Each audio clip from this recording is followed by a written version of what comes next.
So hello guys, welcome back. അപ്പോൾ ഒരു 8 മാസം മുന്നേ ദിലീപേട്ടൻ്റെ പുതിയ സിനിമയായിട്ടുള്ള ബാ ബാ ബാ എന്ന് പറഞ്ഞ സിനിമയുടെ അനൗൺസ്മെൻറ്റ് നടന്നിട്ടുണ്ടായിരുന്നു. അപ്പം ഇന്നലെയാണോ മെനയാണെന്ന് അറിയില്ല, ഈ വീഡിയോ പോസ്റ്റ് ചെയ്യുന്ന എപ്പോഴാണെന്ന് എനിക്കറിയത്തില്ല.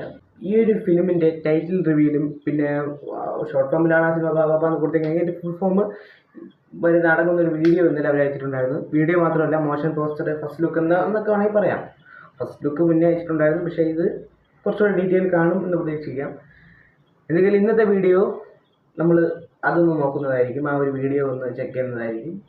സോ എനിക്കറിയാം മോസ്റ്റ് അവൈറ്റിംഗ് ആയിട്ടുള്ള സിനിമയാണ്. നമ്മൾ സാൻഡി മാസ്റ്ററൊക്കെ പുതിയതായിട്ട് ജോയിൻ ചെയ്തിട്ടുണ്ട് സിനിമയിൽ. പിന്നെ കാസ്റ്റ് വൈസും എല്ലാം സിനിമ അടിപൊളിയായിട്ടാണ് പറയുന്നത്. അതൊക്കെ നമുക്കറിയില്ല, ബാക്കി സിനിമ ഇറങ്ങുമ്പോഴേ അറിയാം. ട്രെയിലറോ ടീസറോ അങ്ങനെ എന്തെങ്കിലും വന്നാലേ നമുക്ക് കൃത്യമായിട്ട് എന്തെങ്കിലും പറയാൻ പറ്റത്തുള്ളൂ. സോ വീഡിയോയിലേക്ക് കിടക്കാം.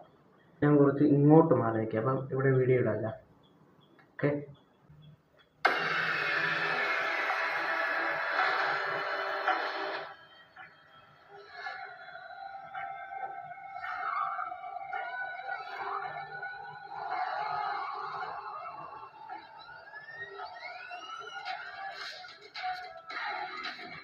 ഭയം.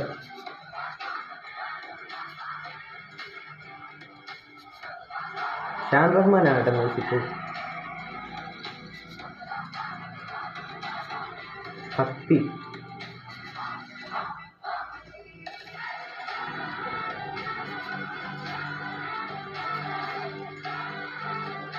ബഹുമാനം.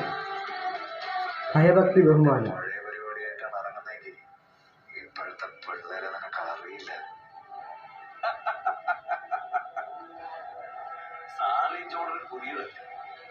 പഴയതും പുതിയതുമായിട്ട് നമുക്കൊരു കൈ നോക്കിയാലോ സാറേ?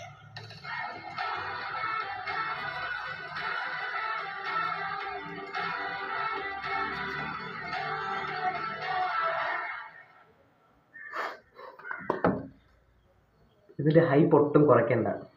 പിന്നെ ഞാൻ ഭയങ്കര ഹാപ്പിയാണ്, ഞാൻ ഭയങ്കരമായിട്ട് സാറ്റിസ്ഫൈഡ് ആണ് ഇതിൽ. അവസാനത്തെ ഈ സാറേ എന്നാണ് വിളി നമ്മൾ മുന്നേ ഇവിടെ കേട്ട പരിചയമില്ലേ. എന്തൊക്കെയായാലും ആസ് എ ദിലീപ് ഫാൻ ഞാൻ ഭയങ്കരമായിട്ട് സാറ്റിസ്ഫൈഡ് ആണ്. പിന്നെ ഈ ഒരു വീഡിയോ പെട്ടെന്ന് തന്നെ റീച്ച് ആവുന്നുണ്ട്, കെയറിങ് റീച്ച് ആവുന്നുണ്ട്. എനിക്കറിയില്ല എന്താണ് വരാതിരിക്കുന്നതെന്ന്. നല്ലത് വരട്ടെ. പിന്നെ അത് നിങ്ങൾക്കറിയാമല്ലോ, 2019 ശേഷം ദിലീപേട്ടൻ്റെ ആ ഒരു എന്താ പറയുക, ജേണി അത്ര നല്ലതല്ല. ഒരുപാട് ഫ്ലോപ്സാണ് കൂടുതലായിട്ട് വന്നിട്ടുള്ളത്. ആകെ അതിൻ്റെ ഇടയിൽ കൂടെ ഒരു ആവറേജ് വിജയം പോലെ കിട്ടിയിട്ടുള്ളതാണ്. ആവറേജ് അല്ല, ഹിറ്റ് റേറ്റ് കിട്ടിയിട്ടുള്ളതാണ് ഈ പറഞ്ഞ KSBV, കോടതി സമക്ഷം ബാലം വക്കീൽ, പിന്നെ വോയിസ് ഓഫ് സത്യം. അത് ഇപ്പോൾ പവിക്കേറ്റേക്ക് അത് ആവറേജും അല്ല, അത് ഒരു ബിലോ ആവറേജ് സ്റ്റേറ്റാണ്, ഫ്ലോപ്പല്ല. അപ്പോൾ ഈ ഒരു ഫിലിമിലൂടെയെങ്കിലും അദ്ദേഹം തിരിച്ചു വരട്ടെ എന്ന് ഞാൻ ആഗ്രഹിക്കുന്നുണ്ട്. ഞാനല്ല, നമുക്കറിയാം ജനങ്ങൾ ആഗ്രഹിക്കുന്നുണ്ട്. പിന്നെ അത് മാത്രമല്ല, കൂലിയിൽ ഓൺ ബോർഡ് ആയിട്ടുണ്ടെന്നൊക്കെ കേൾക്കുന്നുണ്ട്. അറിയില്ല എന്താ സംഭവം എന്ന് അറിയില്ല. സോ കാത്തിരിക്കാം. അതുപോലെ തന്നെ വീഡിയോ ഇഷ്ടപ്പെട്ടെങ്കിൽ ലൈക്ക് ചെയ്യുക. പിന്നെ നിങ്ങൾ പുതിയതായിട്ടാണ് കാണണമെങ്കിൽ ചാനൽ സബ്സ്ക്രൈബ് ചെയ്യുക. പഴയതായിട്ട് കാണണമെങ്കിൽ സബ്സ്ക്രൈബ് ചെയ്യാം. സബ്സ്ക്രൈബ് ചെയ്യാത്ത ഒരുപാട് പേരുണ്ട്. So by.